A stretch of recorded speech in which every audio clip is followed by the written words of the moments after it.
Welcome to San Joaquin Spotlight, a public affairs program featuring conversations about life in the central San Joaquin Valley.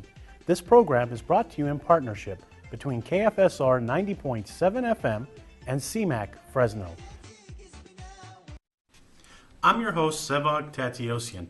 Today we're going to be talking about the AmeriCorps program, in particular the AmeriCorps Vista program, with our guests, Kathy Coe and Sharain Crawford. Both of you, welcome to the program. Thank you, Sevag. Thank you for having us. I'm impressed by the AmeriCorps program. I've come in contact with many AmeriCorps members. Can either of you tell me what the AmeriCorps Vista program is? Sure. Well, AmeriCorps Vista, Vista stands for Volunteers in Service to America, and Vista is a part of AmeriCorps. AmeriCorps does have different programs under its umbrella, but Vista is just one of them. Vista is basically a one-year dedication saying that you will kind of promise a one year of your life to give service to your country. So Vista specifically fights poverty in America. We do try to build capacity in different cities and different states of our country, and so we have different programs amongst Vista. Sharain, let me ask you, what got you involved in the Vista program? And I'm going to ask you next, Kathy, but let's start with Sharain. Well, I did a program that was funded for AmeriCorps last year. It was called Jump Start, where we worked with kids, preschool-age kids, focusing on language and literacy development.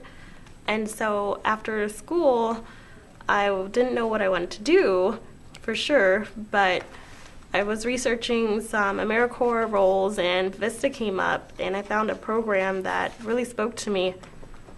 And what's that program that got you all fired up? It's called the Men's and Women's Alliance, where we work specifically with at-risk youth. And it really spoke to me because I have a younger sister who lives with my mom in Oakland. I know she's struggling in this area, so the program kind of reminded me of her and what she's going through, and I just thought it would be great if I can kind of help her and more kids overcome this battle of at-risk, meaning at risk of not graduating. Kathy, what about you? What was it about this program that got you so involved? It's a one-year commitment. Talk about why you got involved. Right, so I became involved because one of my very close friends actually did 2 years of AmeriCorps service prior to me joining, and she's the one who recommended it to me. And, you know, for people who graduate from college, the big question is, what are you going to do next? And so I didn't know what I was going to do. And when she told me about the program, I was very interested. I believe that people should do their best to alleviate the problems that our country has. So I decided to, fill out the application, and I found this position, and it sounded amazing. So that's how I applied. Sharain, walk us through the process. So you saw something that you wanted to get involved in, and you applied, and then what happened next? Because you mentioned you were your family's in Oakland, and off record you mentioned that you're from Antigua, but what happens next? Well, basically, I went to the website, AmeriCorps.gov, filled out the application, and then a couple weeks later, I was contacted from Hands-On, which is in charge of my program. And so we had an over-the-phone interview, and they just basically had me interview with different sites. And the one that I have right now, Women's Alliance, I spoke with the supervisor. We had an interview with him. And basically they just said, hey, you can come down here and you can fill the spot. You seem like a great candidate. And they actually paid for me to move down to Fresno to do this. Congratulations. Kathy, talk about where you're originally from, because off camera when we were talking, you mentioned that you're not originally from Fresno. No, I'm not. So I was born and raised in LA. I was born in East LA, but most of my life was in Monterey Park, which is about 6 miles off of downtown LA. So pretty much the heart of LA is where I grew up. I've never actually been to Fresno until I moved here in December. So it was definitely a shock, a little bit, much different from what I'm used to. And so, but I mean, I love the location of Fresno. It's so close to just Yosemite and so close to Kings Canyon, and it's a wonderful place. So which one of you can tell me about the history of the Vista program? I can. Well, specifically, Operation Graduation started with Hands-On Central California, which is basically a volunteer resource that people in the Fresno community can go to if they ever want to volunteer. So Hands-On got together with Fresno Unified, and they recognized that there was a discrepancy in the graduation rates. And so they really wanted to create something that would help remedy that. So that's where Operation Graduation came in, and that's why we have Vistas here in Fresno. Kathy, if you wanted to extend it for another year, because you mentioned earlier that it's a 1-year commitment. Mm-hmm. If you want to extend another year, is that work, or is it just 1 year and you're done?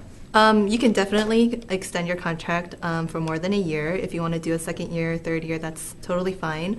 Sharain, actually, this is her second year with AmeriCorps, so you can definitely do more than a year of service. What is your goal, Sharain, with this program? What do you want to end up doing? I saw this as an opportunity for me to gain work experience, especially with working with at-risk kids, because that's what I want to do as a career. I do plan on going to graduate school for MSW social work, so I think that this would help me get there. And also, I just want to give back to my country and do a service. Kathy, I'll ask you the same thing. What is your goal with this program?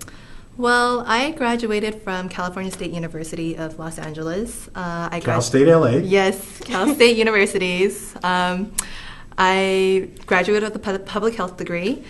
So I specifically work with the American Lung Association, and I teach kids about asthma.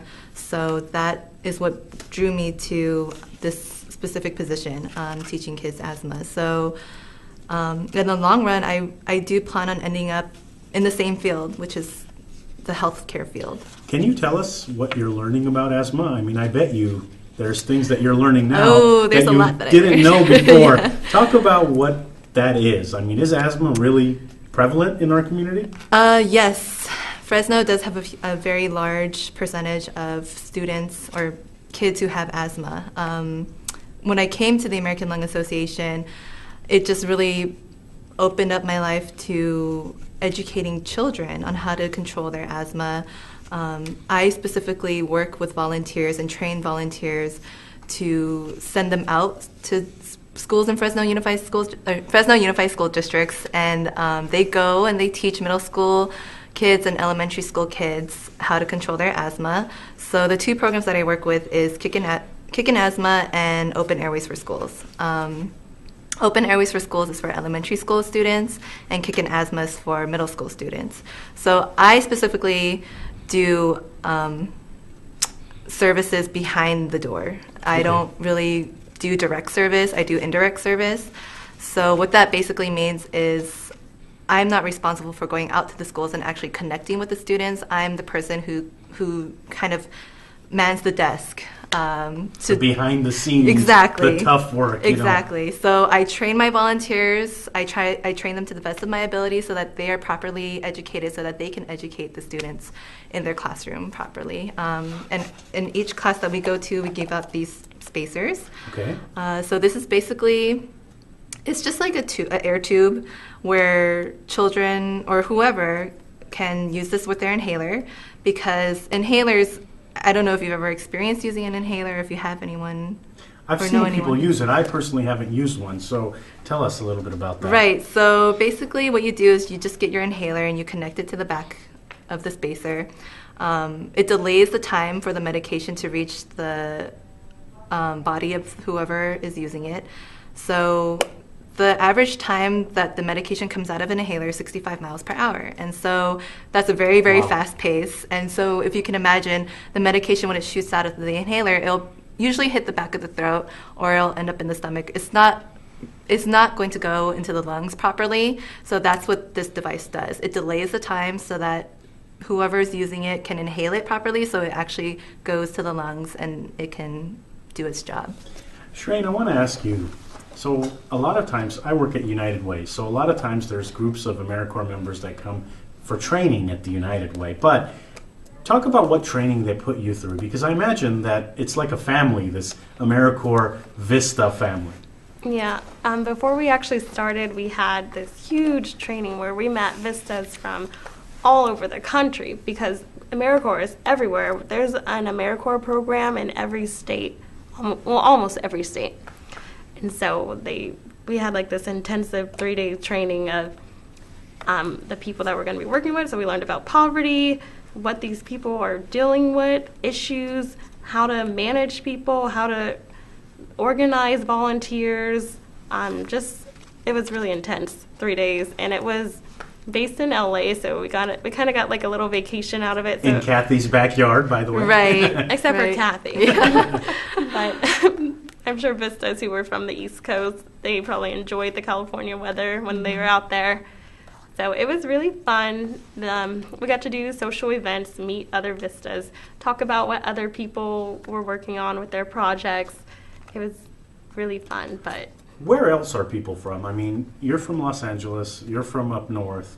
Are other people from like Boston, or not to pick on Boston, but any others? I mean, are there people from around the nation? Well, my partner who works with the Men's Alliance, he's from Buffalo, New York.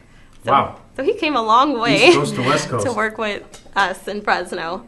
And that's just a few. We have some members who are from Montana, Minnesota. I can't remember some other ones, but... And one of the things I read about AmeriCorps is that they want you to experience living in poverty or something like that. Can you talk about that? Yes. So AmeriCorps members, or AmeriCorps Vista members, we get paid a stipend. It's not a salary, so it's different from a salary. We have a stipend, a very low income stipend. We receive the stipend at the level of poverty in whichever city that we relocate to. So it's definitely a different life. It's not for those who want to eat out every night or anything like that. We're definitely on a budget. Yes. We are on food stamps as well, so the taxpayers are definitely helping us in that area. And basically they do that just so that we understand who we're working with, so we'll be on the same level as the people that we're serving. And so you actually get on food stamps. Do you take public transportation too? I mean, what does the transportation look like? Wow. We try to ride our bikes as much as possible. We always try to carpool as much as we can because gas is very expensive, and so if people, it depends on where you're relocated to. So Fresno, I know the public transportation here can take a little longer than most other areas. I know San Francisco has a great transportation system, so Vista's there, must definitely use the Mutiny and the buses there. But yes, we do try to lower our car use. Take us back to when you got the call saying, we want you as our AmeriCorps member. What were you thinking? What were you feeling? Well, to be an AmeriCorps Vista, knowing that I would have to live on a stipend, that was I was kind of concerned about that. It took me a couple days to figure out, do I really want to do this? Do I really want to commit myself to this? And I thought that the pros would weigh out the cons. Like, this experience, I will never get anywhere else. So. And how about you, Kathy? I was very happy to hear that they've accepted me because I honestly didn't have anywhere else to go. I was very happy that AmeriCorps chose me. I definitely knew that it was going to be a very different life experience. Without giving family secrets, talk about what your family said when you told them, oh, I'm getting a stipend, and then I have to be on food stamps, and then I might take public transportation. Let's go one by one. Sharain, what were your family telling you? Well, my family was like, why would you do that? It doesn't make any sense. I'm still telling them this is going to be worth it. It's going to be worth it. I'm going to take this experience and make something of it. And just explaining that to them, they're slowly catching on. Kathy? The same reaction. My family was just, what is AmeriCorps? And, a lot of people don't know what AmeriCorps is. And so what I like to tell people is AmeriCorps is just basically a domestic Peace Corps instead of fighting poverty overseas or fighting poverty here in America. And my family, when I told them that, they were just kind of laughing and making fun of me because they didn't think that I'd be able to live off the income or the stipend that they were giving us. And so it was fun. So let's talk about the day, what your day looks like, and we can take turns. We'll go with Kathy first. Sharain, you started first last time, so we want to be fair on the San Joaquin Spotlight program. What's the typical day like for you? I mean, are you doing things like a regular employee at the office you work at? There's no, AmeriCorps does have restrictions. We're not allowed to do direct service. Of course, there are, it has to be kind of like a give and take. So if there's a need for us to do direct service and there's no one else to do it, then of course we'll be more than happy to step in. But us as AmeriCorps Vistas, it's not in our contract to do direct service. Like I said, it's indirect. But I mean, we get treated just as much, at the same level as a regular employee. Every Vista site is different, so, paid time off hours are always going to vary. But I mean, the structure is there. So it's not like we can go into the office and say, well, we should be treated differently. It's not like that at all. Now your turn, Sharain. Basically what Kathy said, that's how it's like being in the office. So we do have a normal work routine. I go in the office like everyone else at 7:30 and work till 4. I just do different things than they do. I take part in organizing things. Like she said, we focus on indirect service. So we're organizing, planning, things like that, not going out to the classrooms, surveying the students, helping them, being mentors to them. We're finding the mentors and the volunteers to do that. And how does that feel? I mean, are you getting feedback from the people you've helped or touched?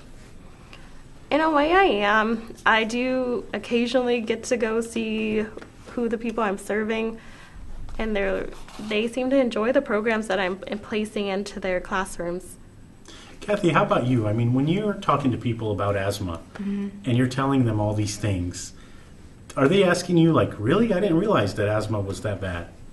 Yes. When we go to the schools to teach the students, it's amazing to see how many of them don't know how to use their medication properly. So when we teach them how to use their spacer with their inhaler and telling them they have to use their spacer all the time with their medication, there was one student who I had specifically who told me he used the spacer and then his running time improved by a minute. And so when I hear testimonies like that, I feel very touched, and I really feel like I'm making a difference to people's lives, and so it's very rewarding.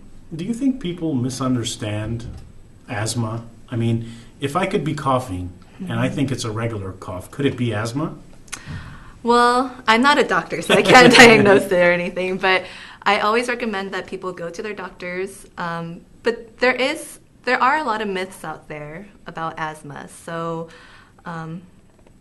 we try our best to educate as much as we can, to properly educate, because a lot of people, when they're in their communities, word gets around and sometimes it's not the correct facts. So we participate in community events. We just had the Healthy Fresno event with the Suchi clinics, and so we set up a booth there to educate the Fresno community.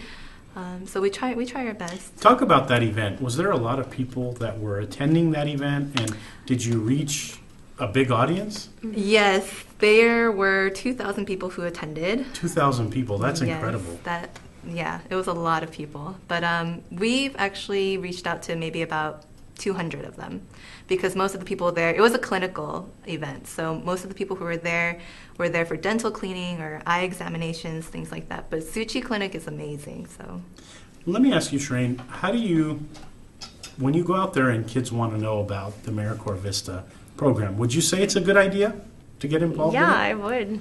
It's always a good idea to get involved in your community, and being a part of developing your community makes you own it. So they really want to be a part of the community when they're in it.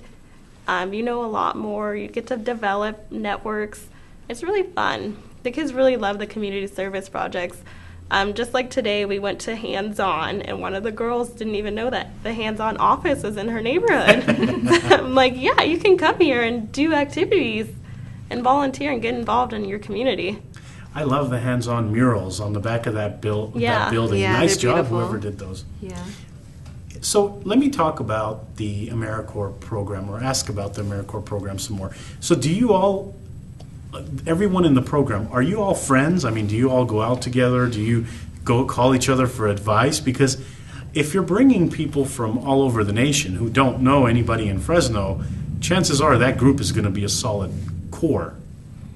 Yes. So we definitely hang out outside Yeah, of we do. work.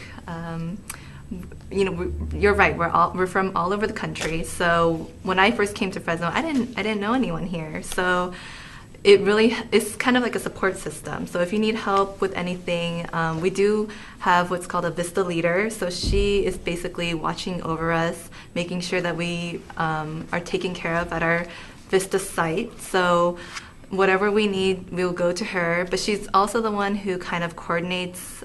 She's very good at coordinating events for us to do outside of the work or outside of the office. So we do hang out.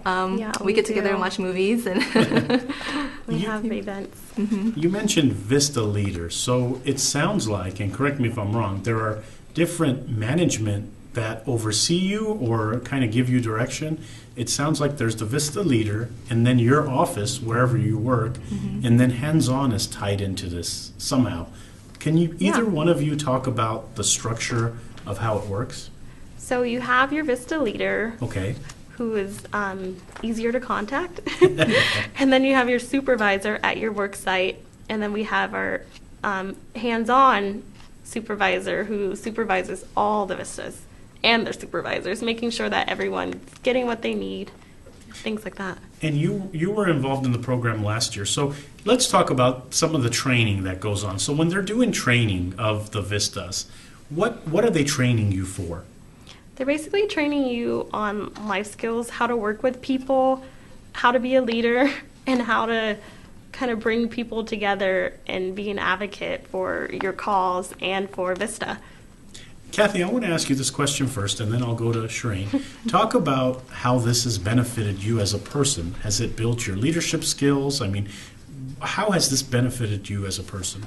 As a person, it's benefited me in a great way of community involvement. So before coming to AmeriCorps, I did a couple of volunteer services here and there, but this is a whole year of volunteer service. So there's no way that you can have any form of greed or anything inside while you're doing your service. Everything's about doing this for the community, to build sustainability in the community. It really just helped me grow and mature as just an individual, and work ethic wise, I gained so much experience in the career field too. So. And how about you, Sharain? Well, I actually went to school in Fresno. I went to Fresno State, and Okay, go Bulldogs. I'm a Bulldog. No offense, but I am a Bulldog too. Yeah, but that school's known for its service learning programs, and my education has instilled me to get involved in the community, join this event, do this, volunteer. But doing Vista has really enlightened me to the rest of Fresno. Like, I've never been downtown Fresno before working as a Vista here, and so I'm really getting to know Fresno more. We talked about asthma and how people don't know a lot about asthma. In your work, do you feel that you're seeing people with misconceptions, or are you seeing things that people don't realize in the work you're doing every day? Absolutely. And Some people don't understand what an at-risk youth is. They just think they're the bad kids. Oh, this is the bad kids class. Because our program does work specifically with at-risk men and women, and it's a really special program because we have classes that are gender-specific. So the women's class, it's all women with a woman instructor, and the men's the same, all men with a man instructor. And so with that unique learning environment, they're really learning how to be a leader, and they feel comfortable, and it's a great way to instill self-confidence in them. And some people just don't see that class as what it is. I want to play devil's advocate and say, who cares? If they're in trouble, if they're troublemakers, send them to a different school. Let them go do whatever they're going to do on their own. How do you combat that? well, it's bad for our community. Right now, that's just a temporary solution. And if you keep doing that, then the community is just going to go down, because these are supposed to be members of our society, and we should build them up so that they can be productive members in society and not just live in Fresno. And so let's talk a little bit more about the organizations that you two work with. Is there contact information for them? There's definitely a way to contact us. So I'm at the American Lung Association. I am the program manager there. So if people want to contact me, they can call me at 559-772-3096, or they can email me at Kathy, that's with a K, kathy.ko@lung.org. How about you, Sharain? They can find out more information on our program on FresnoUnified.org. We're under the mentoring section of the website. My personal email is Sharain, SHARAIN, @.Crawford@FresnoUnified.org. Let's talk about the other projects that some of your colleagues are doing. So you mentioned that there's Vista members from all over the nation here. Talk about some other projects that they're working on. So there's Generation On, which is basically a program for youths to come to their program and work on projects to improve the community. It also gives them a very good sense of connection with their schools, with their community, with their Fresno community also. It kind of builds a connection to Fresno and to their personal lives. So we have Generation On. We also have... we have Focus Forward, which is at the juvenile justice system, and that allows incarcerated youth a chance to get their GED or high school diploma. And what are they telling you? I mean, your colleagues, what are they telling you about this program? Are they as passionate as both of you? Because, you know, so far in this interview, I sense that both of you love what you're doing and you want to make a change. Right. Well, I think that if you don't have the passion, you probably won't make it, because, like I said, this is not an easy life, and you're really doing this because you feel the need that there is improvement to be made in the community that you're in. So the people, our colleagues, our other Vista members, they love what they do. They're very passionate, dedicated. Mm-hmm. It's not like we're getting paid a six-figure.